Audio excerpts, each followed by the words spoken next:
নাগরিকদের অধিকার রক্ষার জন্য নাকি আসছে তারা? নাগরিকদের অধিকার কি অধিকার রক্ষা করবে তারা? এখন এখানে ট্রান্সজেন্ডারের সাথে যারা আন্দোলন করতেছে, নারীবাদী যারা, যারা ইসলাম বিরোধী যারা, তাদেরকে প্রমোট করার জন্য, তাদের অধিকার সংরক্ষণ করার জন্য আসতেছে, মুসলমানদের জন্য নয়। আমরা ইসলামপন্থীরা তো দূরের কথা, যারা সেকুলার তারা পর্যন্ত বলছে আমাদের জাতীয় সরকার দরকার।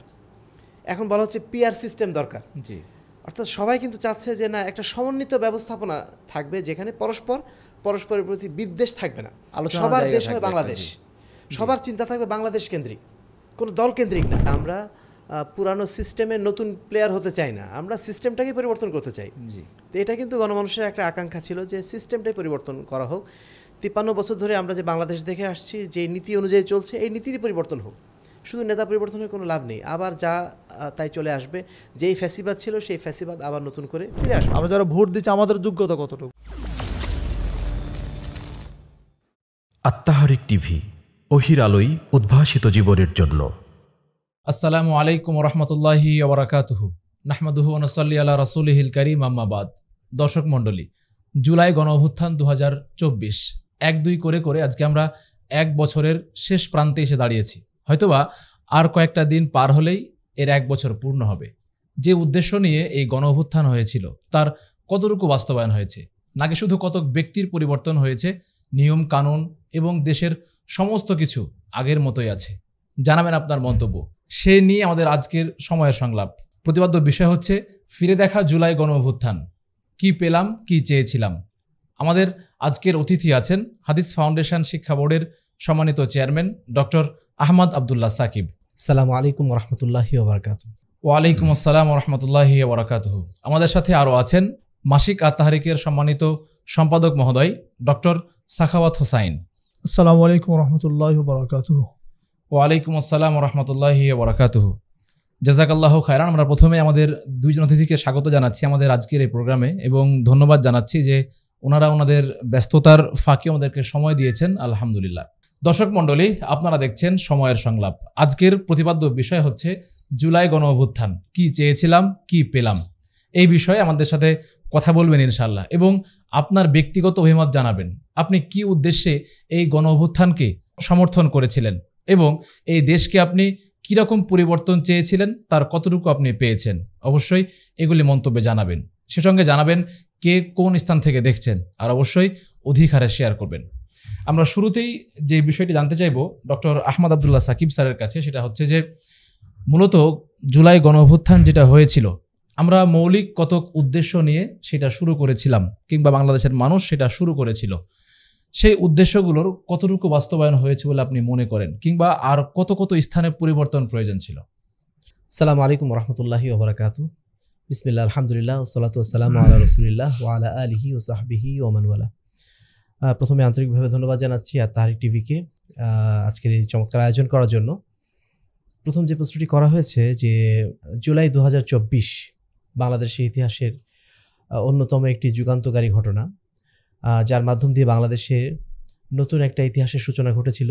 বাংলাদেশ 2.0 অর্থাৎ দ্বিতীয় বাংলাদেশের একটা সূচনা আমরা সেই দিন কামনা করেছিলাম, বা সেই দিন সকলের একটা প্রত্যাশা তৈরি হয়েছিল।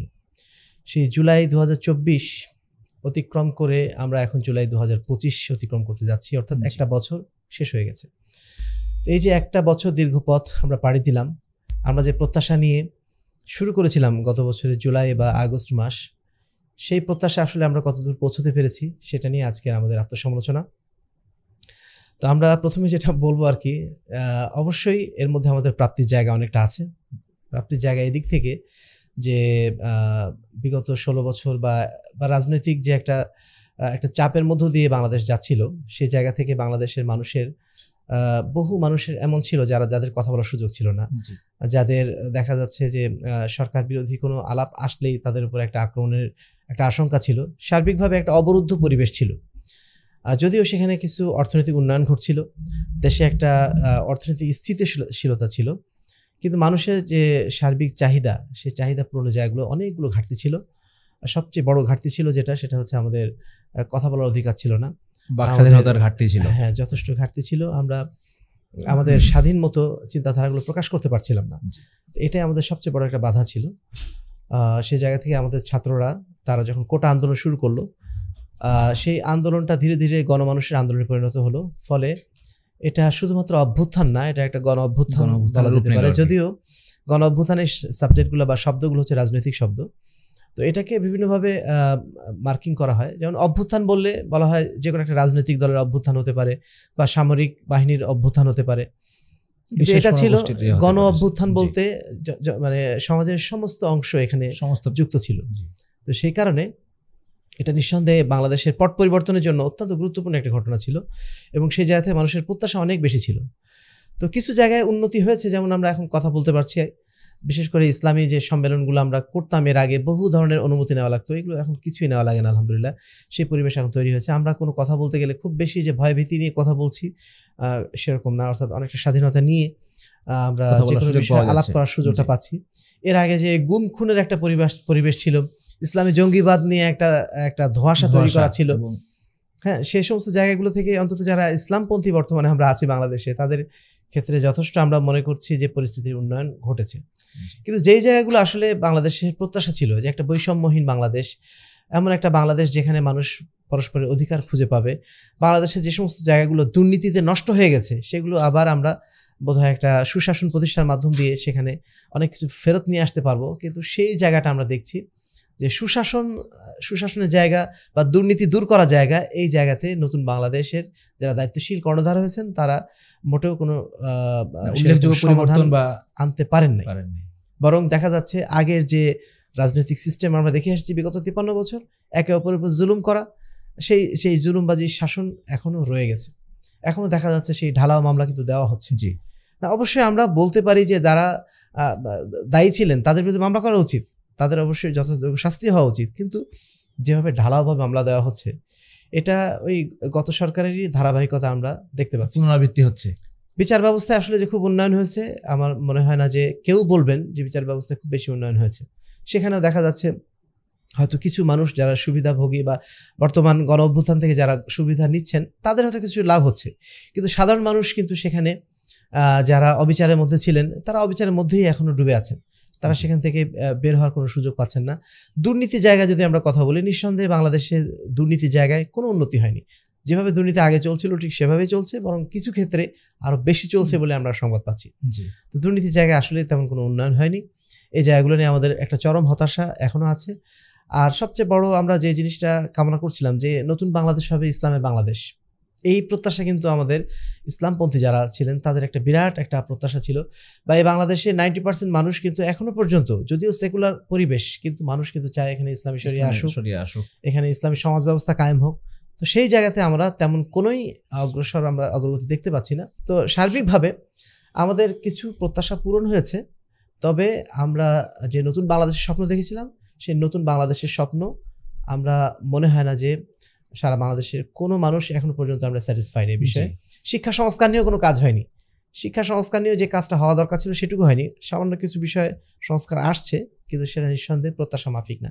ওভারঅল আমরা মনে করি যে জুলাই অভ্যুত্থান পরবর্তী যে চেতনার উন্মেষ ঘটা দরকার ছিল, আদর্শিক জায়গায় যে উন্নয়ন ঘটা দরকার ছিল, সেই জায়গায় আমরা এখনো পর্যন্ত যথেষ্ট পিছিয়ে আছি, বা সেই জায়গায় আমরা এখনো আশার আলো খুব দেখতে পাচ্ছি, এটা বলার এখন সুযোগ হয়নি। জি, জাযাকাল্লাহু খায়রান। প্রিয় দর্শক, আমরা বুঝতে পারলাম বা জানতে পারলাম যে হয়তোবা হাতে গোনা কয়েকটা সংস্কার কিংবা হাতে গোনা কিছু পরিবর্তন এসেছে, কিন্তু আসলেই মৌলিকভাবে যে জিনিসগুলো পরিবর্তন করা প্রয়োজন ওই জায়গাগুলো এখনো ঘাটতি থেকে গেছে। এরপর আমরা জানতে চাইবো মাসিক আত-তাহরিকের সম্মানিত সম্পাদক মহোদয়ের কাছে যে আমরা জুলাই গণঅভ্যুত্থান যেটা দেখলাম, সেখানে মূল আদর্শের যে জায়গাটা, সেখানে মূল কোন হিসেবে কাজ করেছিল? গণতন্ত্র, ন্যায় বিচার, নাকি আপনার শাসন ব্যবস্থা? মূল উদ্দেশ্য ছিল কোনটার পরিবর্তন করা? আপনি কি মনে করছেন? অত্যন্ত গুরুত্বপূর্ণ একটি প্রশ্ন করেছেন। তো আমরা আসলে দেখেছি বিগত 15.5 বছর বাংলাদেশে যেভাবে অন্যায় যে জুলুম নির্যাতন হয়েছে, যেভাবে অন্যায় বিচার করা হয়েছে, নির্দোষ নিরপরাধ মানুষের উপর যেরকম অত্যাচার নির্যাতন চলেছে, এই যে বিচারহীনতা এবং বিচারের দীর্ঘসূত্রিতা, যেটা আমরা গত সরকারের আমলে 15.5 বছর বাংলাদেশের মানুষ যেভাবে দেখেছে, সবার মধ্যে একটা মনের চাওয়া ছিল যে এই অন্যায় বিচার থেকে, জুলুম নির্যাতন থেকে কিভাবে মুক্তি পাওয়া যায়। আচ্ছা, মানে শুরুটা হয় ছাত্র আন্দোলন দিয়ে, একটা দাবিকে কেন্দ্র করে। আর সেই দাবিটা ছিল একটা যৌক্তিক দাবি। দাবিটা কি ছিল? শিক্ষার্থী যারা পড়াশোনা করে যারা কর্মজীবনে যাবে সেই ক্ষেত্রে একটা অব্লিগেশন, যে এখানে একটা বৈষম্য হচ্ছিল, সেটা কি ছিল? কোটার ভিত্তিক চাকরি হতো, মেধার মূল্যায়ন না হয়ে কোটা ভিত্তিতে যে চাকরির যে অবস্থা, যে ব্যবস্থাটা ছিল, এবং সেখানে 56%, যেখানে 1 নম্বর 2 নম্বর ক্যাডারে শতকরা 56% শুধু কোটার ভিত্তিতে হয়ে যাবে। তাহলে এই যে মেধাবী মুখগুলো তারা যাবে কোথায়? তাদের চাকরি কিভাবে হবে? এই বৈষম্য বিরোধী আন্দোলন দিয়ে কিন্তু শুরু হয়, এবং 1918 সালে হাইকোর্টের একটা রায় ছিল সেটা বাতিল করার জন্য। সেটা 2024 সালের 5 জুন এই রায়টা সুপ্রিম কোর্টে এসে পূর্বের রায়টা বহাল রাখে। এটা থেকে কিন্তু আন্দোলন শুরু হয়। ছাত্ররা প্রথমত আন্দোলন শুরু করে, এবং ছাত্রদের আন্দোলনকে দমন করার জন্য যেই ধরনের ভূমিকা তৎকালীন সরকার নিয়েছে ন্যাক্কারজনকভাবে, এইটা তখন পর্যায়ক্রমে গণদাবিতে পরিণত হয়ে যায়, গণবিদ্রোহ, যেটা গণ অভ্যুত্থান বলছি আমরা, যেখানে ছাত্র জনতা, পেশাজীবী, সর্বশ্রেণী পেশার মানুষ তখন এখানে চলে আসে। তখন মূলত চেতনাটা আসছে কোত্থেকে? অন্যায় বিচারের বিরুদ্ধে, ন্যায় বিচার। আর ন্যায় বিচার কখন হয়? যখন মানে সুশাসন না থাকে, দেশে সুশাসন না থাকলে অন্যায় বিচার হয়। কারণ দলীয় সরকার যারা রাষ্ট্র পরিচালনা করেন তারা দলীয় ভাবে বিচার বিভাগটাকে পরিচালনা করেন। যেমন আমরা খুবই সম্প্রতি দেখতে পেয়েছি, আমরা বাংলাদেশের ইতিহাসে এই প্রথম মনে হয় কোনো প্রধান বিচারপতিকে গ্রেফতার করা হলো। এটা কতটা লজ্জাজনক, কতটা মানে কি বলবো, আমাদের জাতি হিসাবে মানে মুখ দেখানোর কোনো জায়গা থাকে না।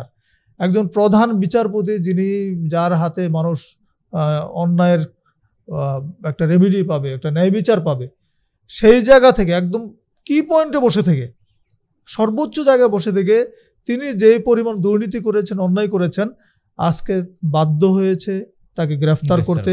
তার কলমের খোঁচায় বহু মানুষের ফাঁসি হয়েছে, আজকে তিনি কিন্তু কাঠগড়ায়। এ থেকে প্রমাণিত হচ্ছে যে কি পরিমাণ অন্যায় বিচার আমাদের দেশে পরিচালিত হচ্ছিল। তো এই অন্যায় বিচার থেকে ন্যায় বিচার যেন দেশে আসে এবং সুশাসন যেন ফিরে আসে, এই জন্য মূলত আন্দোলনটা শুরু হয়েছে।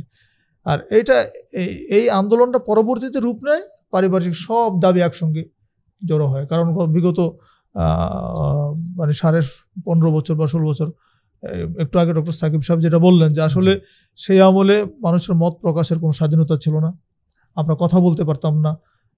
ইসলামপন্থী যারা, তাদের তো খুব খারাপ অবস্থা ছিল, যে কেউ কিছু হলে জঙ্গি তকমা একটা লাগিয়ে দেবে।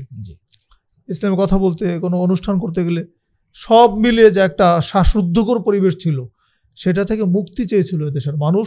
সেই মুক্তির চেতনাই মূলত এটা গণবিদ্রোহের রূপ লাভ করেছে।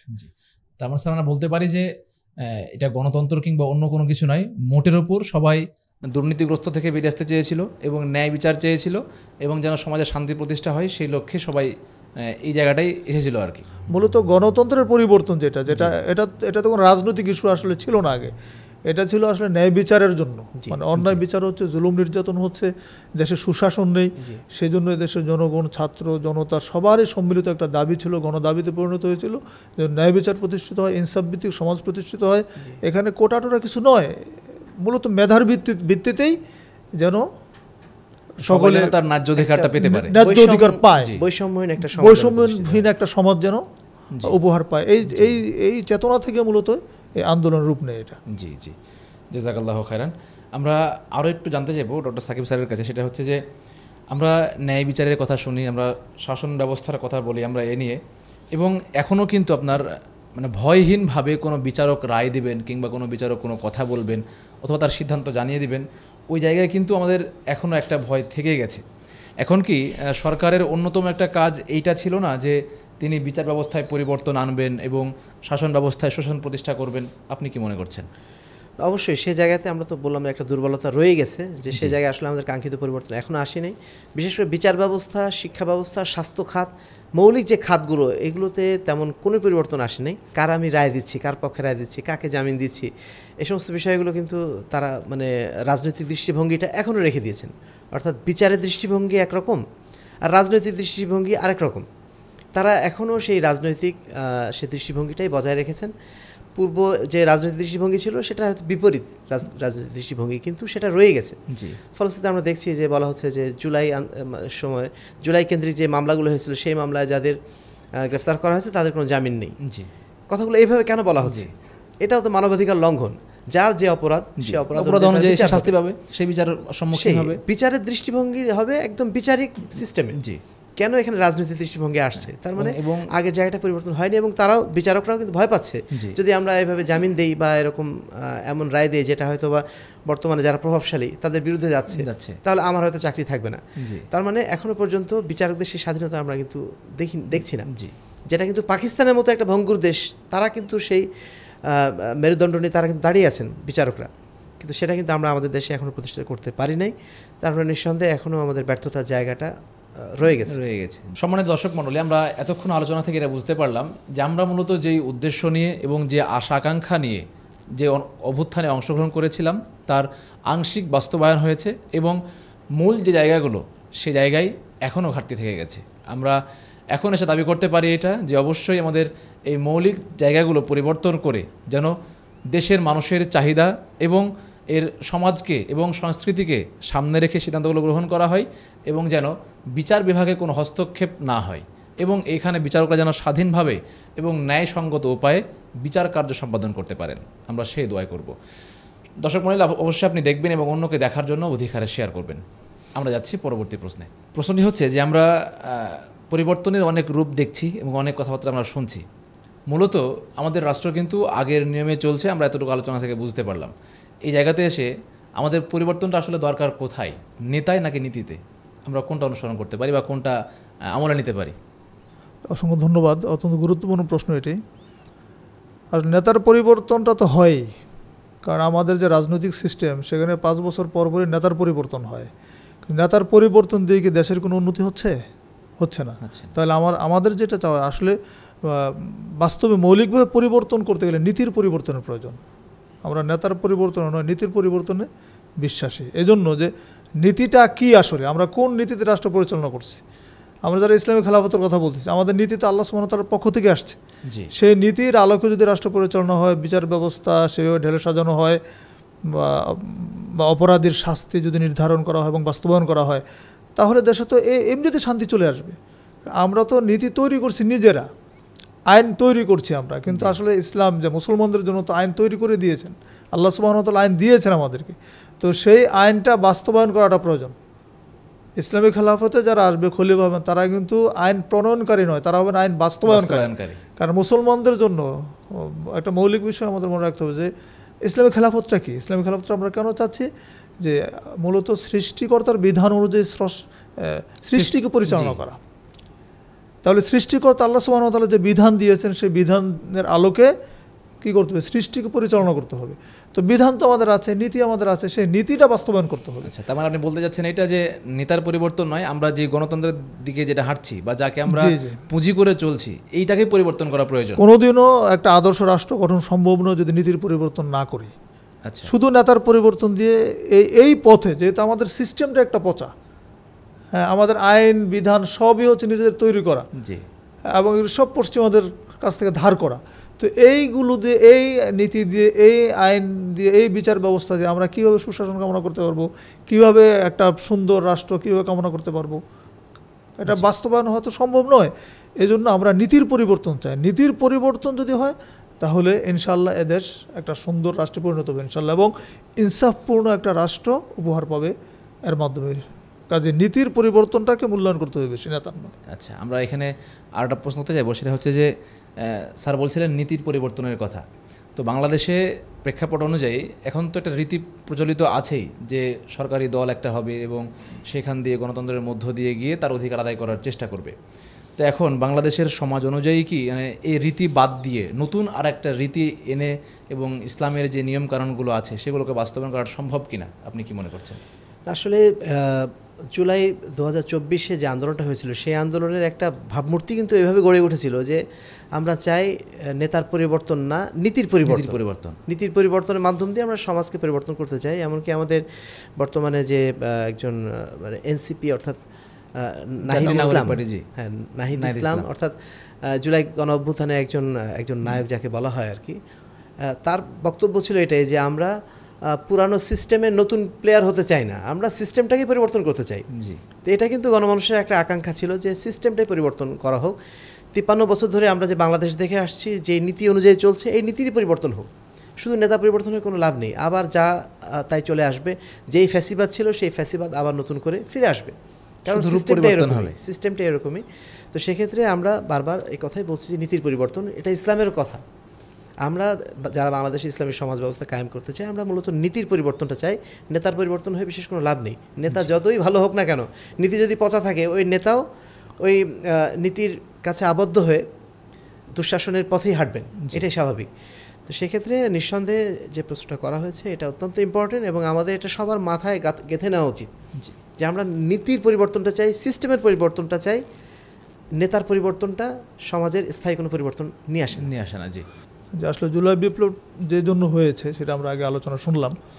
যদি নীতির পরিবর্তন না হয়, হ্যাঁ, যেটা বিপ্লবের পরে যে রাষ্ট্র সংস্কারের জন্য যে প্রস্তাবগুলি দেওয়া হয়েছে বিভিন্ন সংগঠন থেকে, বিভিন্ন প্রতিষ্ঠান দিয়েছে, সেখানে প্রস্তাবগুলো দেওয়া হয়েছে এবং নীতির পরিবর্তনের কথা অনেকে বলেছেন। আমরাও কিন্তু বলেছি, আমরা কিন্তু মানে টোটাল সিস্টেমটা পরিবর্তনের কথা বলেছি। যদি এই সিস্টেম পরিবর্তন করা না হয়, আগামী দিনে কি হবে? যারা এই নিয়ম অর্থাৎ এই গণতান্ত্রিক সিস্টেমে যারা আগামীতে ক্ষমতা আসবে, তারা তো একই রুটে হাঁটবে। জি। এবং বাংলাদেশে যেটা গণতান্ত্রিক সিস্টেমে যে এখন ভোটাভুটি হচ্ছে, সেখানে দেখেন ভোট যারা দিচ্ছি আমরা যারা ভোট দিচ্ছি, আমাদের যোগ্যতা কতটুকু? এখানে 18 বছর বয়স হলে ভোটার হচ্ছে, এমপি হতে পারতেছি। 25 বছর বয়স হলে আমরা মন্ত্রী হতে পারছি। তাহলে বলেন 18 বছর বয়সে একজন স্টুডেন্ট, ছাত্র, সে পড়াশোনা করবে, কলেজে যাচ্ছে, কলেজ লাইফটা, তাই না?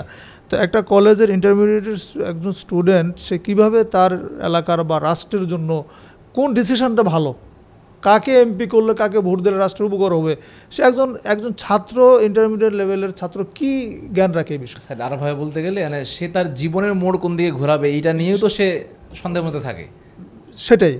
তারপরে দেখেন এখন ভোট কেন্দ্রে যত মারামারি, যত দলাদলি, যত মানে খুন খারাপি হচ্ছে, এইগুলো কারা করতেছে?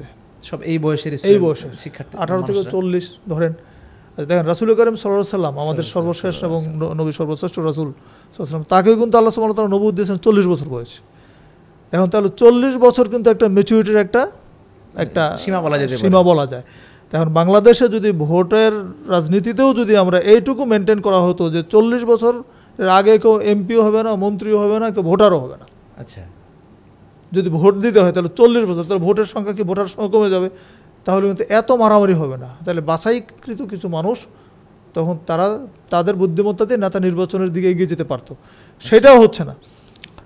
আর সর্বোপরি এই যে সিস্টেমটাই পরিবর্তন না হলে আসলে দলাদলি থাকবে, প্রার্থিতা থাকবে, আর যারা ক্ষমতায় যাবে তারা গিয়ে নিঃসন্দেহে তাদের দলের লোকদেরকে প্রমোট করবে। এটা বাই নেচার এটা হবে, এটা চেঞ্জ হবে না কোনোদিনও। এটা একটা দুঃখের বিষয় যে মানে যারা সামনের সারির থেকে আন্দোলন করলেন যে আমরা এই সিস্টেমটা পরিবর্তন করতে চাই, এখন কিন্তু তারা নিজেরাই ওই সিস্টেমের দিকে হাঁটছেন, তারাও ভুল পথে আগাচ্ছে। জি, এবং তারাও ভুল পথে এগিয়ে যাওয়ার কারণে তারাও আগামীতে সে একই দোষ তাদেরও হবে। তারা যদি তাদের অবস্থানে ঠিক থাকতেন, আগের যেই স্বপ্ন নিয়ে তারা আন্দোলন করেছিলেন, যে স্বপ্ন নিয়ে তারা রক্ত দিয়েছেন রাজপথে, সেই স্বপ্নর উপরে তারা দৃঢ় থাকতেন যদি, তাহলে এদেশের জনগণকে তাদের সাথে পেতেন। জি, এবং একদিন না একদিন সেটা বাস্তবায়ন হতো ইনশাল্লাহ। জি, জাযাকাল্লাহু খায়রান। প্রিয় দর্শক, আপনি জানাবেন আপনি কি চান, এই নীতির পরিবর্তন হোক নাকি এরকমভাবে নেতার পরিবর্তন হোক, কিন্তু আগের সেই রীতি, আগের সেই রেওয়াজ এবং মানুষকে কুণ্ঠাসা করে রাখার যে রাজনীতি, সেগুলো চলতে থাকুক? অবশ্যই মন্তব্য অপশানে আপনার মতামত জানাবেন এবং অধিকারে শেয়ার করবেন, যেন অন্য ভাইয়েরা এখান থেকে উপকৃত হতে পারে। এইবার আমরা ডক্টর আহমদ আব্দুল্লাহ সাকিব স্যারকে জানতে চাইব যে বর্তমান সময়ে রাজনৈতিক বা সামাজিক অবস্থায় যেরকমভাবে আমরা দলীয় স্বার্থকে সামনে রেখে রাজনীতি করার যে টেন্ডেন্সিটা দেখি, বলা হয়ে থাকে যেরকমভাবে নিজের দলের স্বার্থকে সামনে রেখে এবং বৈধ পন্থায় ক্ষমতায় যাওয়াটাই কিন্তু রাজনৈতিক দলগুলোর একটা লক্ষ্য হয়ে থাকে। তো ওই জায়গা থেকে ফিরে এসে এই অবস্থায় আদর্শিক কোনো আন্দোলন বাংলাদেশে গড়ে তোলার প্রয়োজন আছে কিনা? ধন্যবাদ। এই বিষয়টি আসলে মানে বহুদিন ধরে আলোচনা হচ্ছে এবং জুলাই গণঅভ্যুত্থানের পরেও বিষয়টা প্রচুর আলোচনা হয়েছে যে আসলে বাংলাদেশের সংকটের জায়গাটা কোনটা। মূলত সংকটটা তৈরি হয়েছে কিন্তু আমাদের রাজনৈতিক প্রেক্ষাপটের কারণেই। জি আমাদের রাজনৈতিক প্রেক্ষাপটে আমরা রাজনৈতিক সিস্টেমটা কি দেখি, আমাদের শাসন ব্যবস্থাটা হচ্ছেই মানে দল এবং প্রার্থী মানে ভিত্তিহীন দিয়ে যে, দল এবং প্রার্থী সহ একটা যেটা- প্রার্থী ভিত্তিক system, নির্বাচন সিস্টেম। যেখানে পরস্পর বিরোধিতা অপরিহার্য, যেখানে বলা হচ্ছে একটা দল হচ্ছে সরকারি দল আর একটা হচ্ছে বিরোধী দল। বিরোধী দল স্পষ্ট বিরোধী দলের বলা কাজটা আছে। কি হবে?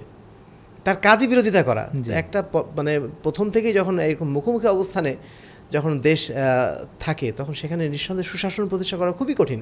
তখন এক দল আরেক দলকে এক্সপ্লয়েট করতে চাইবে, এটি স্বাভাবিক। আর এই কারণে কিন্তু রাজনৈতিক যে হানাহানি, যে দ্বন্দ্বগুলো তৈরি হয়, এই বিষয়গুলো তৈরি হচ্ছে। আর এই কারণে জুলাই গণঅভ্যুত্থানের পরে আমরা দেখেছি আমরা ইসলামপন্থীরা তো দূরের কথা, যারা সেকুলার তারা পর্যন্ত বলছে আমাদের জাতীয় সরকার দরকার।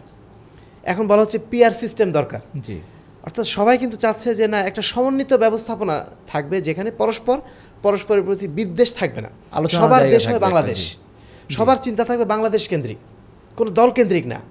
এখন যেটা হচ্ছে একটা দল কেন্দ্রিক চিন্তা, একজন প্রার্থী কেন্দ্রিক চিন্তা। তো সেখান থেকে বেরিয়ে আসার চেষ্টা এটা স্বয়ং সেকুলাররা করছে, যারা গণতন্ত্রে বিশ্বাসী তারা করছে। জি আর সেখানে আমরা যেটা দুঃখের বিষয় দেখছি যে ইসলামী দলগুলো বর্তমানে প্রথমে কিছুটা সচেতন থাকলেও বর্তমানে দেখছি তারা আবার সেই আবার আগের অবস্থানে ফিরে যাচ্ছেন এবং গড্ডালিকা প্রভায় তারা গা ভাসাচ্ছেন এবং নির্বাচন করে তারা মানে কোন দিকে যাচ্ছেন তারা নিজেরাও জানেন না। মূলত রাজনৈতিক প্রেক্ষাপটে তার পরিবর্তন করছেন রাজনীতি দিয়ে। আসলে এখন এখানে প্রয়োজন একটা আদর্শিক আন্দোলন, একটা আদর্শিক অবস্থান দরকার আমাদের এখানে, যে আমরা আসলে কী চাচ্ছি, কোন জায়গা থেকে চাচ্ছি। আদর্শের জায়গা থেকে আমাদেরকে এটা নির্ধারণ করে নিতে হবে যে না, বাংলাদেশটা বিগত 53 বছর ধরে যেভাবে চলেছে ওখান থেকে ফিরিয়ে নিয়ে আসতে হবে। এই সিস্টেম চলবে না, এই রাজনীতি চলবে না।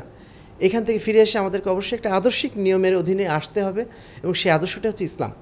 এই বাংলাদেশের 90% মানুষ মুসলমান, তারা ইসলামের পক্ষে কথা বলতে চায়, ইসলামী শাসন ব্যবস্থা দেখতে চায়, সমাজ ব্যবস্থা দেখতে চায়। আমরা যারা অন্তত পক্ষে ইসলামের পক্ষে শক্তি আছি তাদেরকে অন্তত ইসলামের পক্ষে কথা বলা উচিত, সেই আদর্শের জায়গা থেকে কথা বলা উচিত। এবং যেহেতু বর্তমান যে রাজনীতি, এই রাজনীতি কখনোই আমাদেরকে সেই মানে আদর্শের পথে ডাকছে না, এটা ডাকছে হানাহানির বিগত দিকে যুগের এবং সেই হানাহানির পথে আবার আবার ডাকছে। ডাকছে। তো সেই পথে হেঁটে আমরা কখনোই পরিবর্তন আশা করতে পারি না। আমাদের এখানে অবশ্যই একটা আদর্শিক আন্দোলনের প্রয়োজন। সবাই যখন এখন রাজনীতির পথে হাঁটছে সেখানে আমাদের অবশ্যই একটা আদর্শিক প্ল্যাটফর্ম দরকার, যেখান থেকে আমরা আদর্শিক কথাগুলো বলতে পারবো, এদেশের আমূল পরিবর্তনের কথা বলতে পারবো। তো সেই জায়গা থেকে আদর্শিক আন্দোলনের প্রয়োজন আছে বলে আমরা মনে করি। যারা অন্তত ইসলামের পক্ষে শক্তি আছেন তাদের প্রতি আমাদের একই আহ্বান থাকবে, আপনারা প্রচলিত রাজনীতির পন্থায় না যে একটা আদর্শিক আন্দোলনের পন্থায় আসুন। এদেশের 90% মানুষ আমাদের সাপোর্টে আছে। জি তো সেই সাপোর্টটাকে নিয়ে আমরা যেন একটা জোরালো গণ আন্দোলন যেন গড়ে তুলতে পারি, একটা আদর্শিক একটা প্ল্যাটফর্ম যেন গড়ে তুলতে পারি, যেখান থেকে আমরা পূর্বের সেই হানাহানির রাজনীতি না, বরং একটা আদর্শিক একটা সমাজ ব্যবস্থার দিকে এগিয়ে যেতে পারি, যেটাকে আল্লামা আব্দুল হাই কাফি আল কুরাইশি সে 1949 সালে তিনি চমৎকার একটা পরিভাষা উল্লেখ করেছেন, নো পার্টি সিস্টেম। কোনো পার্টি থাকবে না, কোনো রাজনৈতিক দলই থাকবে না। জি এই যে নো পার্টি সিস্টেম, এই চিন্তাটা আমাদের মাথাতেই আসবে না এখন, বা আসছে না। অথচ সেটা আমাদের আনা দরকার ছিল, বিশেষ করে যারা আমরা ইসলামপন্থী দলগুলো আছি তাদের আমাদের এই বিষয়ে চিন্তা করা দরকার ছিল। তো আমার মনে হয় যারা আমরা আদর্শের কথা বলি তাদের আদর্শের উপর টিকে থাকার উপরে বিজয় আছে, যদিও এখানে হয়তো লোকজন পাবো না আমরা। জি তো পপুলার যে সিস্টেম সেই দিকে না হেঁটে আমাদের আদর্শিক পরিবর্তনের যে আন্দোলন, সেই আন্দোলনই বরং আমাদেরকে সম্পৃক্ত হওয়া উচিত, সেই আন্দোলনকে এগিয়ে দেওয়া উচিত। আমার মনে হয় এর মধ্যে আমাদের মুক্তির পথ নিহিত রয়েছে ইনশাআল্লাহ। আমি একটু শেয়ার করছি এখানে, আলহামদুলিল্লাহ যে কথাটা আসছে আর কি, নো পার্টি সিস্টেম যেটা ডক্টর সাকিব বললেন, এ বিষয়ে কিন্তু বাংলাদেশের সবচেয়ে জোরালো ভূমিকা পালন করছেন যিনি professor doctor Asadullah Galib sir. জি তার বক্তব্যে, তার লেখনীতে এবং তার সংগঠন যে আহলে হাদিস আন্দোলন বাংলাদেশ এবং তার অঙ্গ সংগঠনগুলো সবার কিন্তু একটা বক্তব্য, দল ও প্রার্থীবিহীন নেতৃত্ব নির্বাচন। আমরা এই কথাই বলতে চাচ্ছি, দলও থাকবে না, প্রার্থীও থাকবে না। তাহলে যারা সমাজে যারা যোগ্যতম ব্যক্তি, যারা ন্যায়পরায়ণ ভালো মানুষ যারা, তারা কিন্তু আলটিমেটলি তারা নেতৃত্বে আসতে পারবে। তাই দল ও প্রার্থীবিহীন নেতৃত্ব নির্বাচন হলেই কিন্তু এটা সম্ভব, আর দল থাকলে সেখানে পক্ষপাতিত্ব থাকবেই। তো এটা আলহামদুলিল্লাহ দেশে আন্দোলন যেটা করছে আর কি প্রফেসর ডক্টর গালিব স্যার, তিনি অত্যন্ত জোরালোভাবে এই কাজ করে যাচ্ছেন। এবার আমাদের প্রশ্নটা হচ্ছে ডক্টর মোহাম্মদ সাখত স্যারের কাছে, সেটা হচ্ছে মুসলমানদের একটা আকাঙ্ক্ষার বিষয় হচ্ছে এটা ইসলামী খিলাফত, যেখানে সমস্ত বিধান হবে আল্লাহর এবং সমস্ত মানুষ চলবে কোরআন সুন্নাহকে অনুসরণ করে। তো ওই জায়গা থেকে আপনি কি এটা মনে করছেন কিনা ইসলাম ভিত্তিক আদর্শ রাষ্ট্র গঠন করাটা এটা সম্ভব কিনা, কিংবা এটা কীভাবে সম্ভব যদি একটু বলতেন? ধন্যবাদ। ইসলামিক খেলাফতের বিষয়টা আমরা উদাহরণস্বরূপ যদি বলি যে ইসলামী খেলাফত এখন যিনি বাংলাদেশের প্রধান উপদেষ্টা আছেন প্রফেসর ডক্টর ইউনূস সাহেব, তিনি কিভাবে ক্ষমতায় এসেছেন? তিনি কি ভোটাভুটি করেছেন? তাকে আমরা ভোট কেন্দ্রিকে ভোট দিয়েছি, তাকে নির্বাচন করেছি। তার মানে জনগণের দাবি, গণদাবির প্রেক্ষিতে তিনি এখন বাংলাদেশের ইন্ডিয়ান গভর্নমেন্টের প্রধান হয়েছেন, তাই না? তিনি কর্ণধার হয়েছেন। তো ইসলামী খেলাফতের কনসেপ্টটা ঠিক তাই। ইসলামী খেলাফতে একজন আমির হবেন এবং তার অধীনে থাকবে মজলিসে শুরা থাকবে, রাষ্ট্রের যোগ্যতম ব্যক্তি যারা, এখানে ভোটাভুটি থাকবে না, দল থাকবে না, প্রার্থী থাকবে না, কেউ মানে নেতৃত্ব চেয়ে নেবে না। ইসলাম তো নেতৃত্ব চেয়ে নিতে মানে চূড়ান্তভাবে নিষেধ করা আছে, তাই না? হাদিস আমরা জানি, রাসূলুল্লাহ সাল্লাল্লাহু আলাইহি ওয়াসাল্লাম স্পষ্ট বলে দিয়েছেন, ইন্না ওয়াল্লাহি লা নুওয়াল্লি আলা আমালিন হাদা, আল্লাহর কসম করে বলছে যারা নেতৃত্ব চায় তাদেরকে আমরা নেতৃত্ব দেই না। তো ইসলামী খেলাফত যারা, তারা সবাই দায়িত্ব থেকে নিজেদেরকে লুকানোর চেষ্টা করে, ক্ষমতা মানে চেয়ারে বসা তো দূরের কথা, কারণ তারা জানেন যে এখানে বসা মানে জবাবদিহিতার বিষয়। সেই জবাবদিহিতাটা কোথায়? সরাসরি আল্লাহ সুবহানাহু ওয়া তাআলার কাছে। এই যে খেলাফতের চেতনাটা হচ্ছে আখিরাত ভিত্তিক চেতনা।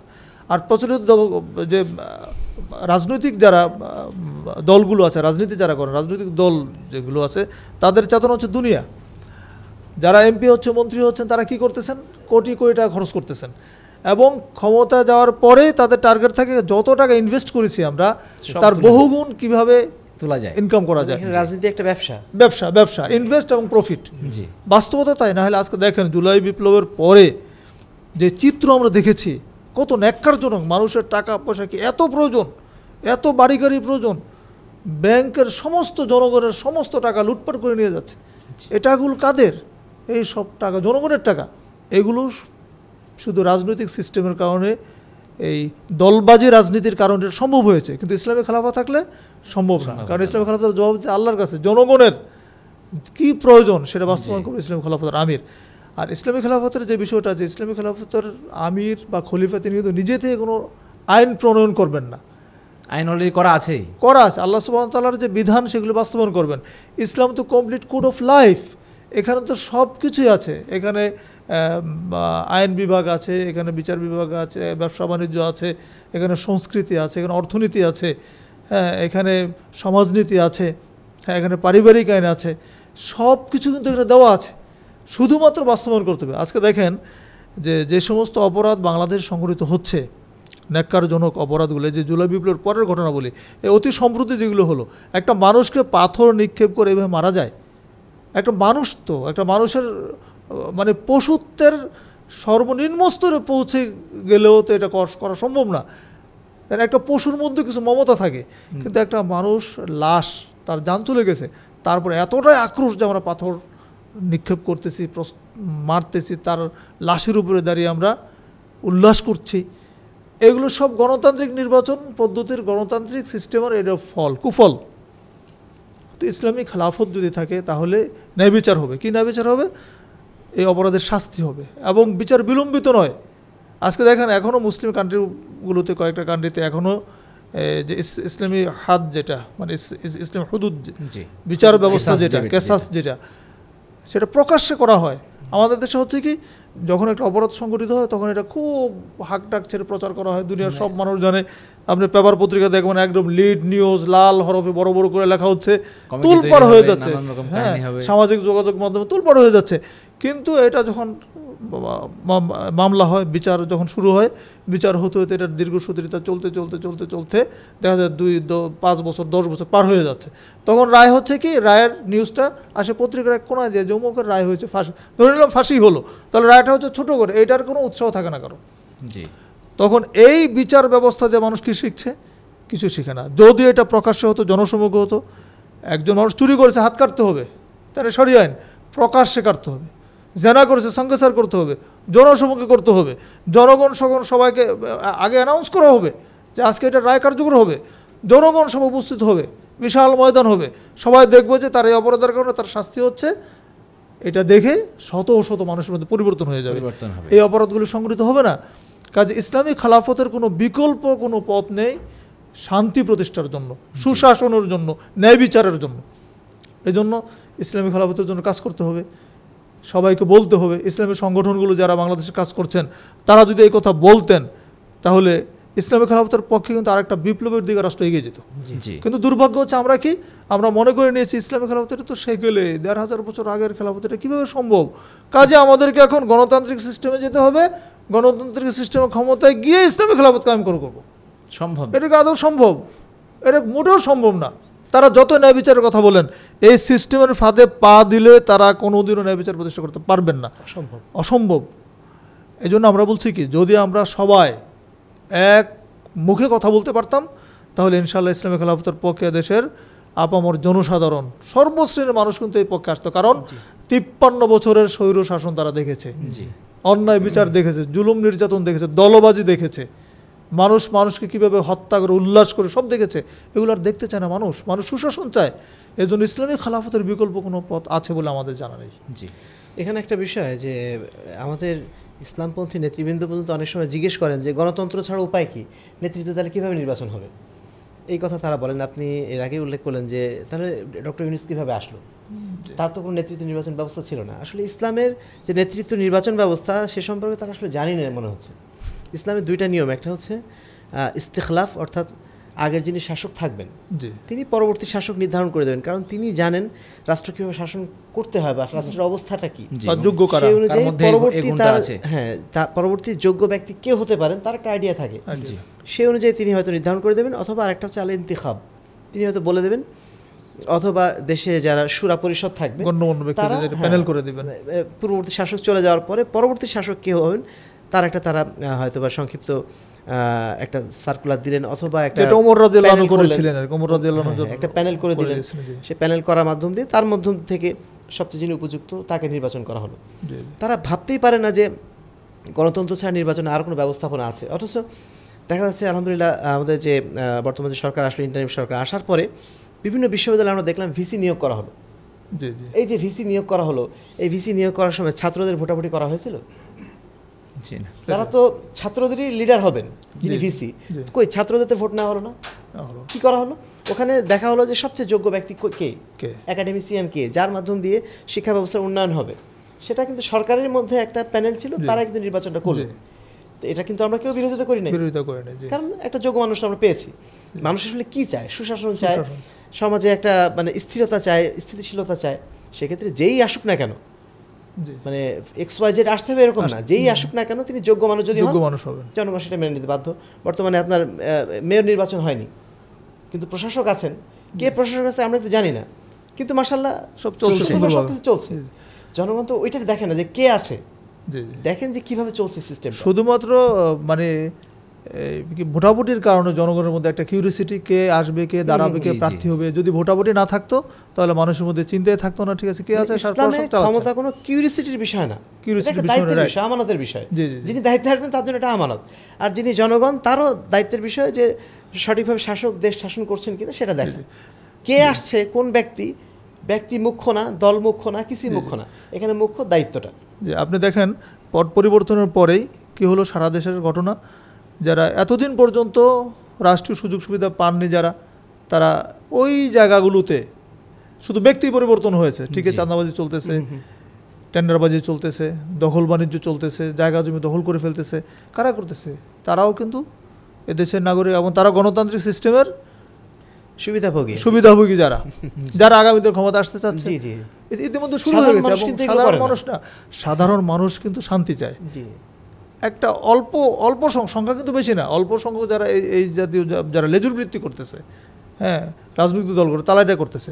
আরেকটা বিষয় আমি বলবো যে আসলে ইসলামী খেলাফত, আমরা আমাদের জন্য দুর্ভাগ্যজনক যে আমরা যারা ইসলামী রাজনীতি করি, ইসলামী খেলাফতের আদর্শ তো আমাদের আছে, খোলাফায়ে রাশিদিনের এত সুন্দর জীবন এবং তাদের যে নেতৃত্ব নির্বাচনের পদ্ধতি, যেটা আমরা সবাই জানি যে কোন পদ্ধতিতে হয়েছিল, তারা কিভাবে করেছিলেন, তাহলে আমাদের সামনে তো মডেল আছে। তো আমরা এই কথাটা এইটাই যদি জনগণের সামনে প্রচার করতাম, জনগণ বুঝতো যে আমরা মুসলমান, আমাদেরকে গণতান্ত্রিক সিস্টেমে যাওয়া যাবে না, ভোটাভুটি করা যাবে না, আমাদেরকে ইসলামী খেলাফতের পক্ষে কথা বলতে হবে। ইসলামী খেলাফত প্রতিষ্ঠিত হলে দেশে শান্তি আসবে, জনগণ ভোট কেন্দ্রে যাবে না, আর তখন কিন্তু বাধ্য হয়ে দেশ ইসলামী খেলাফত প্রতিষ্ঠিত হবে ইনশাআল্লাহ। জি ইনশাআল্লাহ। এবং এই জায়গাটাই যারা ইসলামী রাজনৈতিক দল যারা আছেন তারা কিন্তু ব্যাপক ভূমিকা পালন করতে পারবেন। তার কারণ যদি এখন তাদের অবস্থান থেকে তাদের প্রত্যেক নেতাকর্মীকে তারা নির্দেশ দিয়ে দেন এবং ইসলামের যে খেলাফত এটা বোঝানোর চেষ্টা করেন, বড় একটা গোষ্ঠী কিন্তু সেখান থেকে পরিবর্তন হবে ইনশাআল্লাহ, এবং দেশে বিশৃঙ্খলা করা যে জায়গাটা সেই পরিমাণটাও কমে আসবে ইনশাআল্লাহ। জি, জাযাকাল্লাহু খায়রান। প্রিয় দর্শক, আমরা বলতে চাইবো আমরা ইসলামী খেলাফত কিংবা ইসলামী রাষ্ট্র প্রতিষ্ঠার জন্য প্রত্যেক নাগরিকের যে দায়িত্বগুলো আছে এবং প্রত্যেক মুসলমানের যে বোধগুলো আছে আমরা ওই জিনিসগুলোকে জাগিয়ে তুলতে চাই, আমরা ওই জিনিসগুলোকে কাজে লাগাতে চাই। এবার আমরা প্রশ্ন করতে চাইবো হাদিস ফাউন্ডেশন শিক্ষা বোর্ডের সম্মানিত চেয়ারম্যান মহোদয়ের কাছে, সেটা হচ্ছে যে আমরা এমনটা জানি বিপ্লবের গৌরব হারাই যখন সেটার আদর্শটা হারিয়ে যায়, এই ব্যাপারটা কীরকমভাবে দেখছেন? জাযাকাল্লাহ খাইরান। এটা আসলে প্রসঙ্গটা এই জন্য আসছে যে জুলাই বিপ্লব পরবর্তী যে আমরা যে চিন্তাভাবনা করছিলাম সেগুলো কিছুই এখন বাস্তবায়ন হয়নি। তো এই বিপ্লবের গৌরবটা হারিয়ে যাচ্ছে কিনা? আসলে হারিয়ে যাচ্ছে। ইসলাম যখন এসেছিল পৃথিবীতে ইসলামের গৌরবটা টিকে ছিল, পরবর্তী আদর্শ যখন টিকে গেল তখন যখন ইসলামী খেলাফতের মাধ্যম দিয়ে সারা বিশ্বব্যাপী ইসলামের সুশাসন প্রতিষ্ঠিত হলো তখনই কিন্তু আসল গৌরবটা ফুটে উঠলো। জি, আমরা 48 সালে আমরা যে বাংলাদেশের মানে প্রাক্তন বাংলাদেশ পূর্ব পাকিস্তান পেয়েছিলাম, সেই পাকিস্তানে পেয়েছিলাম কিন্তু নতুন একটা মুসলমানদের আবাসস্থল হিসাবে। সেই আবাসস্থল পাওয়ার জন্য আমাদের বহু সংগ্রাম করতে হয়েছে, কিন্তু সেই সংগ্রামের পরে আমরা দেখেছি যে পশ্চিম পাকিস্তান পূর্ব পাকিস্তানের মধ্যে একটা বৈষম্য তৈরি হলো। ফলশ্রুতিতে 1971 সালে বাংলাদেশ তৈরি হলো। বাংলাদেশ নতুন একটা আকাঙ্ক্ষা নিয়ে তৈরি হলো যে এদেশের মানুষ এখন নিজেদের শাসন নিজেরাই করবে, এখন সুশাসন প্রতিষ্ঠিত হবে, কেউ তাদের উপর অত্যাচার করবে না, জুলুম করবে না। কিন্তু সেটা কি দেখা গেল, এক বছরের মধ্যে সব কিছু পরিবর্তন। জি, বিপ্লব যে উদ্দেশ্য নিয়ে হলো কিছুই হয়নি, বরং উল্টা আরো বাংলাদেশ উল্টা পথে হাঁটা শুরু করলো এবং সামনের সারির লোকগুলোই এই কাজটা ঘটে। বাংলাদেশ বারবার এভাবে প্রতারিত হয়েছে। এবার 24-এ যে জুলাই 24-এ যে অভ্যুত্থানটা হলো সেখানে আমরা দেখছি একই অবস্থা। আসলে বিশ্বের বিভিন্ন জায়গায় এ ধরনের ঘটনা ঘটেছে। আমরা দেখেছি আরব বসন্ত যখন হয়েছিল 2012-13 সালের সময় বিভিন্ন দেশগুলোতে জনগণ বহু আকাঙ্ক্ষা নিয়ে তাদের দেশের যারা শাসন ক্ষমতা ছিলেন পরিবর্তন করে ফেললো। কি হলো পরে? লাভ হয়েছে? কিচ্ছু লাভ হয়নি, বরং সেই দেশগুলো এখন সেই আগের তিমিরের চেয়ে আরও গভীর তিমিরে ঢুকে গেছে। মুয়াম্মার গাদ্দাফির যে লিবিয়া, সেখানে একটা মানে সারা বিশ্বে একটা শক্তিশালী রাষ্ট্র হিসেবে ছিল লিবিয়া। সেই লিবিয়া কোথায় এখন? সমস্ত রাষ্ট্র ভেঙে তছনছ হয়ে গেছে, কারণ বিপ্লবের সেই চেতনাগুলো তারা ধরে রাখতে পারেনি। তো বাংলাদেশেও 24-এ যে আমরা দেখেছি যে বিপ্লবটা হলো, সেই বিপ্লব যদি চেতনা ধরে রাখতে না পারে সেই বিপ্লব নিঃসন্দেহে গৌরব হারাবে, এতে সন্দেহ হবে, উদ্দেশ্যটাই ব্যাহত হবে। জি, এতজন মানুষ যে এখানে প্রাণ দিল, এতজন মানুষ আহত হলো, দেশে যে একটা বিশাল একটা ঘটনা ঘটে গেল সেটার কোনো ফলাফল পাওয়া যাচ্ছে না বা ফ্রুটলেস হয়ে যাবে। তো যাই হোক, সেটাই মূল কথা হচ্ছে যে বিষয়ে নিয়ে বিপ্লবটা হয়েছিল, যেটা নিয়ে আন্দোলন হয়েছে, সেটা যেন একটা অবশ্যই আদর্শিক অবস্থান যেন থাকে এবং সেই আদর্শ বাস্তবায়নের জন্য যেন কিছু মানুষ থাকে, সে চেষ্টা যেন থাকে। সেটা যদি হারিয়ে যায় তাহলে বিপ্লব করে লাভটা কী হলো? যেই কথা এখন বারবার আসছে যে যেই ফ্যাসিবাদ হটানোর জন্য আমরা আন্দোলন করলাম, সেই ফ্যাসিবাদ যদি আবার আসে তাহলে ঘুরে ফিরে আমার লাভটা কি হলো? আন্দোলনটা করে লাভটা হলো না। আদর্শের জায়গাটাই দেখেন, মানে যখন আন্দোলন যখন শুরু হয় ওই সময় কিন্তু সবাই একটা আন্দোলনমুখী, পরবর্তী সময়ে তাদেরও দেখা গেল যে আদর্শের কিছু পরিবর্তন আমরা লক্ষ্য করলাম, সবাই নিজ নিজ স্বার্থের দিকে চলে গেলেন এবং মানে পরবর্তী সময়ে তাদের ব্যাংক ব্যালেন্স এইগুলো হিসাব করে দেখতে গেলে এখন অনেক কিছু বেরিয়ে আসে। আসলে এখানে আরেকটা বিষয় বলা প্রয়োজন, সেটা হচ্ছে যে আদর্শের জায়গাটা তো আমরা নিজেরা বুঝতে পারিনি। বিপ্লবে যারা অংশগ্রহণ করেছে তাদের একটা চিন্তা থেকে তার যে কাজটা করেছে, আন্দোলন করেছে, অন্যায় বিচারের বিরুদ্ধে করেছে, সুশাসনের জন্য করেছে, বৈষম্যের বিরুদ্ধে আন্দোলন করেছে, যেটা মৌলিক কথা বারবার আসছে, বৈষম্য বিরোধী ছাত্র আন্দোলন। কিন্তু আসলে এটা থেকে যেটা যখন একটা বিদ্রোহ রূপ নিল, আদর্শের জায়গাটা কি, যেটা বারবার বলা হচ্ছিল যে মানে এক ফেসিবাদ তাড়িয়েছে, আবার ফেসিবাদ আসবে নতুন চলে আসছে, কিন্তু আসলে ফেসিবাদ না আসার জন্য যে জিনিসটা জানা দরকার সেই জ্ঞানেরই তো আমাদের দৈন্যতা আছে। আমরা যেটা বলতে চাচ্ছি, ঠিক আছে ফেসিবাদ আমরা মনে করছি এই ফেসিবাদ ওটা ফেসিবাদ, আমি যখন এখানে আসবো আমি কি হব? আমি যখন এই সিস্টেমে আমি যদি প্রধানমন্ত্রী হই, সাপোজ আমি প্রধানমন্ত্রী হলাম, ডক্টর সাকিবকে রাষ্ট্রপতি বানালাম, তো আমরা এই সিস্টেমে রাষ্ট্র পরিচালনা করতেছি, সঙ্গত কারণে আমরা আমাদের দলের লোকদের প্রমোট করবো বেশি, অবশ্যই তো ঘুরে ফিরে ফেসিবাদ দিতে হবে, কারণ আমরা তো যারা আসবে তারা তো অনেক ইনভেস্ট করে এখানে আসতেছে কি জন্য, কিছু প্রফিট করতে হবে। তো এখন আদর্শের জায়গাটা আমাদের মনে আমরা বুঝছি না, কেন বুঝছি না? এটা আমাদের ঘাটতি আলেমুল আমাদের, যে আমরা এই কথাগুলো বলতেছি না। মৌলিক আদর্শটা কোনটা? ইসলামিক খেলাফার বিষয়গুলি মানুষের একদম ব্রেনে মগজে ঢুকিয়ে দিতে হবে যে ইসলামিক খেলাফাটা কি। আজকে যারা এনসিপি করতেছে তারা যদি জ্ঞানটা তাদের থাকতো, তারা যে উদ্দেশ্যে আন্দোলন করেছে তারা এখন ওই একই রুটে না গিয়ে তারা ইসলামিক খেলাফতের কথা বলতে পারতো, তাদের একটা সুযোগ ছিল এবং এটা কিন্তু গ্রহণও করতো জনগণ। এই ঘাটতিটা হয়েছে আমাদের আসলে এই বিষয়ে জ্ঞান না থাকার কারণে। জাযাকাল্লাহু খায়রান। প্রিয় দর্শক, আমরা অবশ্যই চেষ্টা করব এই সম্বন্ধীয় জ্ঞান অর্জন করার এবং ইসলামী খেলাফা কীভাবে প্রতিষ্ঠা করা যায় সেই জন্য আমরা কাজ করার চেষ্টা করব। আমরা শেষ দিকে চলে এসেছি, আমরা এবার একটা অন্য প্রসঙ্গ আনতে চাই, সেটা হচ্ছে পরিবর্তিত এই বাংলাদেশে আমরা দেখেছি অনেক কিছুর পরিবর্তন হয়েছে, কিন্তু আগে ছিল এক দেশ, এখন আর এক দেশের চাহিদা কিংবা আর এক দেশের আকাঙ্ক্ষা পূরণ করার একটা প্রয়াস বাংলাদেশে চলছে। ওই জায়গা থেকে আমরা বলতে পারি জাতিসংঘের মানবাধিকার কমিশনের যে অফিসটা বাংলাদেশে স্থাপন করার চিন্তাভাবনা চলছে কিংবা সেটার জন্য যে কার্যক্রম যে চলছে কিংবা সাইন করা যেটা হয়েছে ইতিমধ্যেই, তো ওই জায়গা থেকে এসে আমরা মাসিক আত-তাহরিকের সম্মানিত সম্পাদক মহোদয়কে বলতে চাইব যে এই ব্যাপারটা আপনি কীভাবে দেখছেন এবং আসলেই বাংলাদেশে মানবাধিকার কমিশনের প্রয়োজন আছে কিনা, কিংবা তারা কোন কোন কাজগুলো এখানে করবে, অথবা এর পিছনে গোপন কোনো রহস্য আছে কিনা? ধন্যবাদ। আসলে প্রথমে জানবো যে জাতিসংঘ মানবাধিকার কমিশনের কাজকে তারা কি করছে সারা ওয়ার্ল্ডে। জাতিসংঘ প্রতিষ্ঠিত হয়েছে কখন? 1945 সালে 24 অক্টোবর। জি, তাহলে দীর্ঘ 80 বছর। সে 1945 সাল থেকে দ্বিতীয় বিশ্বযুদ্ধের পরে জাতিসংঘ গঠিত হয়েছে। তো দীর্ঘ 80 বছরে সারা ওয়ার্ল্ডে তারা কি কি মানবাধিকার সংরক্ষণ করেছেন। একদম অতি সম্প্রতি যদি আমরা চিন্তা করি গাজার যে অবস্থা আজকে, গাজার মানুষের দিকে তাকানো যায় না, কঙ্কালসার দেহগুলি ভেসে আসতেছে আমাদের সামনে, লক্ষ লক্ষ মানুষ না খেয়ে মারা যাচ্ছে, প্রতিনিয়ত মৃত্যুর দিকে এগিয়ে যাচ্ছে।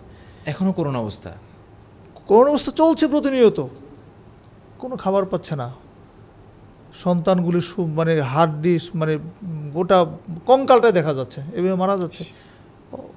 অত সারা বিশ্ব মোড়লরা, জাতিসংঘ আছে, সারা ওয়ার্ল্ডে যারা পরাশক্তিগুলো আছে, সারা ওয়ার্ল্ডের অন্যান্য রাষ্ট্রগুলি দেখছে, কিন্তু কিছু করা যাচ্ছে না। তাহলে মানবাধিকার প্রতিষ্ঠার জন্য বাংলাদেশ আসতে হবে কেন? জাতিসংঘ মানে ফিলিস্তিনে যাচ্ছে না কেন? মানবাধিকার প্রতিষ্ঠার জন্য বাংলাদেশে মানবাধিকার কমিশন কি মানবাধিকার প্রতিষ্ঠা করবে? আগে গাজার সমাধানটা করুক, বুভুক্ষ মানবতা যারা খাবার পাচ্ছে না, কাশ্মীরে যাক, মায়ানমার, আমাদের যারা রোহিঙ্গারা আছে বাংলাদেশে, তো এইখানে মানবাধিকার লঙ্ঘিত হচ্ছে। বার্মাতে মানবাধিকার লঙ্ঘিত হচ্ছে, মুসলমান সে দেশ থেকে তাদেরকে বের করে দেওয়া হয়েছে। আমরা দৃশ্যমান কোনো কাজ দেখছি না। জাতিসংঘ আর গঠিত হয়েছে কি জন্য? শান্তি প্রতিষ্ঠার জন্য, তাই না? তাহলে শান্তি প্রতিষ্ঠার জন্য আসলে শান্তি আমরা বাস্তব যেটা দেখছি, কাদের শান্তি প্রতিষ্ঠা করছে ওরা? মুসলমানদের পক্ষে জাতিসংঘ কী কাজ করেছে এ পর্যন্ত? দৃশ্যমান কিছু আমাদের সামনে নেই। কারণ জাতিসংঘের 193 মেম্বার রাষ্ট্র, তার মধ্যে 144 হচ্ছে তার অমুসলিম, আর মাত্র 49 জন যারা সংখ্যাগরিষ্ঠ মুসলিম। আসলে মুসলিম রাষ্ট্র না বলতে গেলে সবাই সংখ্যাগরিষ্ঠ মুসলিমতে মুসলিম রাষ্ট্র বলছি, 49 জন রাষ্ট্র। মূলত জাতিসংঘের আমরা জানি 5টা রাষ্ট্র যারা স্থায়ী সদস্য, তাহলে স্থায়ী সদস্যদের মূল পাওয়ারটা তাদের হাতে, পাওয়ার এক্সারসাইজ করছে। এখানে ভেটো পাওয়ার ইতিহাস আমরা জানেন। ভেটো পাওয়ারকে একটা রাষ্ট্র যদি 5টি রাষ্ট্রের একটা রাষ্ট্র ভেটো দিলে কার্যকর হবে না, যদি যুদ্ধবিরতির পক্ষে সবাই একমত হয়ে গেল। কিন্তু সেখানে আমেরিকা ভেটো দিতে পারে, রাশিয়া দিতে পারে, চায়না দিতে পারে, ফ্রান্স দিতে পারে। তাহলে এদের যে কোনো একটা রাষ্ট্র ভেটো দিলে ওইটা কার্যকর হয় না। এখন প্রশ্ন হচ্ছে বাংলাদেশে বৈষম্য, বিশাল বৈষম্য। তাহলে আসলে এখন আমরা দেখেন এখানে ডেমোক্রেসির কি সংজ্ঞা আসবে? আমরা কি সংজ্ঞা দিব? কিভাবে সংজ্ঞায়িত করব? কিভাবে সমতা? যেখানে এতগুলি রাষ্ট্র যদি পক্ষে ভোট দেয় যে যুদ্ধবিরতি, গাজা আমরা যদি ফর এক্সাম্পল গাজাকে নিয়ে আসি, প্যালেস্টাইনকে নিয়ে আসি, প্যালেস্টাইন যুদ্ধবিরতি করতে হবে, এখন সব রাষ্ট্র এক, আমেরিকা বললো না যুদ্ধ চলবে, তাহলে এখানে মতামতের স্বাধীনতা থাকলো, পরামর্শের গুরুত্ব থাকলো? এটা একটা মানে কি বলবো, ভাউতাবাজি ছাড়া, ফেসিবাদ, এটা ভাউতাবাজি ছাড়া কিছু না। এখন প্রশ্ন হচ্ছে, আপনার প্রশ্ন হচ্ছে যে বাংলাদেশে জাতিসংঘ শান্তির কমিশন, মানবাধিকার কমিশনের অফিস করছে কেন? অবশ্যই গোপন রহস্য থাকতে পারে। কারণ বাংলাদেশ যেহেতু সংখ্যাগরিষ্ঠ মুসলিমের, যে নাগরিকদের অধিকার রক্ষার জন্য নাকি আসছে। নাগরিকদের অধিকার মানে কি বলবো, কি অধিকার রক্ষা করবে তারা এখন? ওই যে এখানে সংখ্যালঘু যারা, এখানে ট্রান্সজেন্ডারের সাথে যারা আন্দোলন করতেছে, নারীবাদী যারা, যারা ইসলাম বিরোধী যারা, তাদেরকে প্রমোট করার জন্য, তাদের অধিকার সংরক্ষণ করার জন্য আসতেছে, মুসলমানদের জন্য নয়। 95% মুসলিমের রাষ্ট্রে এখানে মানবাধিকার কমিশন আসা উচিত মুসলমানদের স্বার্থ রক্ষা করার জন্য। আর কী করবে, কদিন পর জঙ্গি তকমা দেবে যে এই সংগঠন হক কথা বলতেছে, এরা জঙ্গি। তাই জঙ্গি ট্যাগ লাগাবে, ট্যাগ লাগিয়ে দিয়ে সেটা বিশৃঙ্খলা তৈরি করে দিবে। তাহলে মুসলমানদেরকে কোণঠাসা করার জন্য, আন্তর্জাতিক বিশ্বে মুসলিমদেরকে জঙ্গি হিসেবে ট্রিট করা, পরিচিত করার জন্য, এবং বাংলাদেশকে একটা জঙ্গি রাষ্ট্র হিসেবে পরিচিত করার জন্য গোপন মিশন নিয়ে তারা আসছে বলে আমাদের দৃঢ় বিশ্বাস। তাছাড়া বাংলাদেশে মানবাধিকার কমিশনের কোনো প্রয়োজন নেই। তোমরা গাজায় চলে যাও, ফিলিস্তিনে চলে যাও, কাশ্মীরে চলে যাও, ওয়ার্ল্ডের কত জায়গায় শরণার্থী পড়ে আছে, খেতে পাচ্ছে না, সেখানে যাও। এটা একটা বলা যায় ষড়যন্ত্র। আমরা এটা না আসাটাই কামনা করি আর কি। এবং এই চুক্তি মানে অবিলম্বে যেন বাতিল হওয়া দরকার, সে বিষয়ে আমরা সরকার দৃষ্টি আকর্ষণ করছি। জাযাকাল্লাহু খায়রান। এবার আমরা শেষ প্রশ্নটা করতে যাব।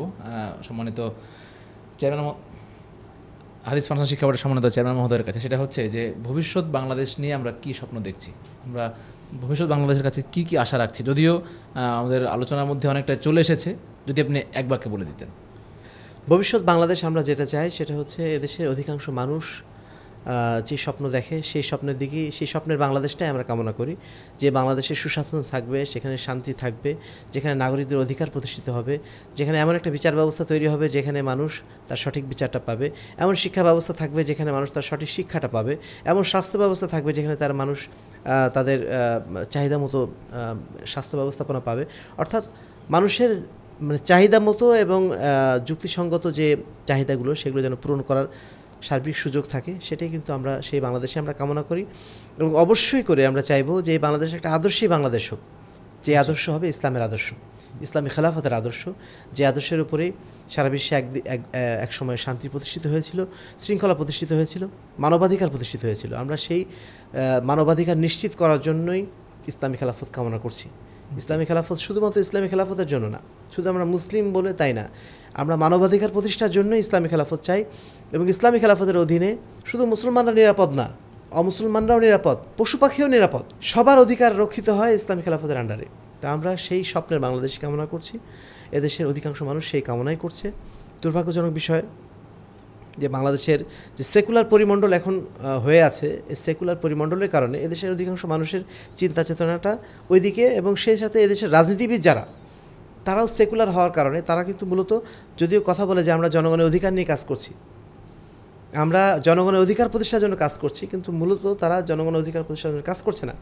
তার সাম্প্রতিক উদাহরণ হচ্ছে বিএনপির ভারপ্রাপ্ত মহাসচিব, তিনি বলছেন যে বাংলাদেশের দক্ষিণপন্থার বিস্তার ঘটা নিয়ে তিনি নাকি আতঙ্কিত বা উদ্বিগ্ন। কেন দক্ষিণপন্থা মানে কি? ডানপন্থা মানে কি? যারা ইসলামের পক্ষের শক্তি বা ইসলামের আদর্শের যারা কথা বলেন তাদের দিকে তিনি আঙ্গুলি তুলছেন। কিন্তু এদেশের মানুষ, জনগণ, এদেশের গণমানুষ, তারা আসলে কার পক্ষে আছে যদি হিসাব করা হয়? নিঃসন্দেহে এই সেকুলারিজম বা ধর্মনিরপেক্ষতাবাদের যারা অনুসারী, তাদের চেয়ে ইসলামের পক্ষে যারা শক্তি, তাদের পক্ষে কিন্তু মানুষ বেশি বা ভালোবাসবে, বেশি বা তাদের পক্ষে, সেটাই তারা কামনা করে। দেশের গণমানুষের আকাঙ্ক্ষা কিন্তু ইসলামী শাসন ব্যবস্থা। তো সেটারকে উপেক্ষা করে তারা যখন বলছেন যে এটা উদ্বেগের বিষয়, তাহলে তারা আসলে কোন জনগণের আকাঙ্ক্ষা বাস্তবায়ন করার চেষ্টা করছেন? জি, তো নিঃসন্দেহে তারা যে পথটা নিয়েছেন সেটা ভুল পথ। আমরা আশা করছি তারা জনগণের আকাঙ্ক্ষার পথে ফিরে আসবেন, প্রকৃত আকাঙ্ক্ষার পথে। তারা তাদের ব্যক্তিগত সুবিধার দিকে না তাকিয়ে, পশ্চিমা বিশ্বের এজেন্ডার দিকে না তাকিয়ে, তারা যেন এদেশের গণমানুষের আকাঙ্ক্ষার দিকেই তাকান। এদেশের শান্তি এবং সুশাসন প্রতিষ্ঠার জন্য যেটা করণীয় সেটা তারা যেন করার চিন্তাভাবনা করেন, এবং সেই দিকে আমরা সবাইকে আহ্বান জানাচ্ছি। এদেশে যারা ইসলামী দলগুলো আছে তাদের প্রতিও আমাদের একই আহ্বান থাকবে, যেন আমরা ইসলামী খেলাফতের পক্ষেই সবাই মিলে একতাবদ্ধভাবে কথা বলি। আমরা যেন বিচ্ছিন্ন না হয়ে যাই, অথবা এই চিন্তা না করি যে বর্তমান যুগে এই হবে না তাই হবে না, সেটা যেন আমরা চিন্তা না করি। আমাদের চিন্তা থাকবে সবসময় আদর্শের দিকে। একজন মুসলমান তার আদর্শ নিয়ে সবচেয়ে বেশি গর্ব করে। একজন মুসলমানের গর্বের জায়গা প্রচলিত সিস্টেম বা আমার পক্ষে এত জনগণ আছে, এগুলো আমাদের গর্বের বিষয় না। আমাদের আম্বিয়া কেরাম যারা ছিলেন তাদের সবারই সঙ্গী সাথী অনেক কম ছিল, কিন্তু তারা আদর্শের উপর দৃঢ় ছিলেন। সেটাই আল্লাহ বলছেন ফাস্তাকিম কামা উমিরতা। আল্লাহ রাব্বুল আলামিন তার নবীকে উদ্দেশ্য করে বলছেন যে তোমাকে যা নির্দেশ দেওয়া হয়েছে তুমি তার উপর দৃঢ় থাকো। আমরা সেই আদর্শের উপর দৃঢ় থাকার জন্যই সমস্ত ইসলামী দলগুলোকে আহ্বান জানাচ্ছি, এবং আমরা আহ্বান জানাচ্ছি গণতন্ত্র, ধর্মনিরপেক্ষতাবাদ, জাতীয়তাবাদ, সমাজতন্ত্র, যত তন্ত্রমন্ত্র আছে এই সমস্ত তন্ত্রমন্ত্র দিয়ে কখনোই এদেশের শান্তি সুশাসন আসবে না। আসলে একমাত্র আসতে পারে ইসলামী খেলাফতের পক্ষে। আমরা যতদিন বেঁচে আছি আমাদের প্রত্যেকটা নিঃশ্বাস, আমাদের প্রত্যেকটা রক্ত যেন ইসলামী খেলাফতের পক্ষে ব্যয়িত হয়। কোনো অবস্থাতেই যেন আমরা ভিন্ন কোনো পন্থা অবলম্বন না করি, এবং এর মাধ্যম দিয়ে আমরা আমাদের স্বপ্নের বাংলাদেশ পাবো বলে আমরা আশাবাদী ইনশাআল্লাহ। ইনশাআল্লাহ আমরা নতুন বাংলাদেশ, এমন একটি বাংলাদেশ চাই যেখানে থাকবে ন্যায় ও ইনসাফ ভিত্তিক সমাজ ব্যবস্থা, যেখানে থাকবে সুশাসন, যেখানে থাকবে না জুলুম নির্যাতন, যেখানে সকলের কথা বলার অধিকার থাকবে, ন্যায় বিচার সুপ্রতিষ্ঠিত হবে। ইসলামী খেলাফতের আদলে একটা ন্যায় ও ইনসাফ ভিত্তিক একটা সমাজ, একটা রাষ্ট্র, এটা আমরা কামনা করি, এবং সেই লক্ষ্যে আমাদের সবাইকে কাজ করে যেতে হবে। আমরা যারা আছি, ইসলামপন্থী যারা আছি এবং ইসলামপন্থী না যারা ইসলাম আন্দোলন করেন না, দেশের নাগরিক, আমরা সবার উদ্দেশ্যে এই কথাই বলবো যে আমরা মুসলিম, আমরা আল্লাহর বান্দা, আল্লাহর সৃষ্টি। আল্লাহ সুবহানাহু ওয়া তাআলা আমাদের জন্য যে বিধান দিয়েছেন এটাই চূড়ান্ত বিধান, এটাই সত্য বিধান। মানুষের তৈরি করা বিধান কোনোদিনও চিরন্তন বিধান, সত্য অভ্রান্ত সত্যের উৎস হতে পারে না। অভ্রান্ত সত্যের উৎস একমাত্র আল্লাহ সুবহানাহু ওয়া তাআলার ওহী। কাজে ওহীর আলোকে যে সমাজ ব্যবস্থা, যে রাষ্ট্র ব্যবস্থা, সেই ব্যবস্থা প্রতিষ্ঠিত হলে সমাজে শান্তি ফিরে আসবে। সেরকম একটি সুন্দর বাংলাদেশ আমরা কামনা করি। আল্লাহ রাব্বুল আলামিন আমাদের তৌফিক দান করুন, আমিন। জাযাকাল্লাহু খায়রান। আমরা আপনাদের মাধ্যমে আজকে অনেক জ্ঞান অর্জন করলাম এবং অনেক বিষয়গুলো জানতে পারলাম, যেগুলো একজন মুসলিম হিসেবে, একজন সচেতন নাগরিক হিসেবে আমাদের জানা দরকার ছিল, সেগুলো পরিষ্কার হলো আলহামদুলিল্লাহ। প্রিয় দর্শক, আপনি জানাবেন আজকের আমাদের এই সময়ের সংলাপটি কেমন লাগলো এবং আপনার মন্তব্য কী। আপনি কি মনে করছেন যে উদ্দেশ্য নিয়ে গণঅভ্যুত্থান হয়েছিল তার সঠিক বাস্তবায়ন হচ্ছে কিনা, এবং একজন মুসলিম হিসেবে বাংলাদেশে ইসলাম প্রতিষ্ঠার আকাঙ্ক্ষা করছেন কিনা অবশ্যই জানাবেন, এবং অন্যর কাছে ব্যাপারটি শেয়ার করার জন্য অধিকারে শেয়ার করবেন। আজকের মতো সবাইকে জানাচ্ছি অসংখ্য ধন্যবাদ, এবং এতক্ষণ আমাদের সঙ্গে থাকার জন্য জাযাকাল্লাহু খায়রান। সামনের পর্ব দেখার আহ্বান জানিয়ে আজকের পর্বটি আমরা এখানে শেষ করছি। সুবহানাকা আল্লাহুম্মা বিহামদিকা আশহাদু আল্লা ইলাহা ইল্লা আনতা আস্তাগফিরুকা ওয়া আতুবু ইলাইক। আসসালামু আলাইকুম ওয়া রাহমাতুল্লাহি ওয়া বারাকাতুহু।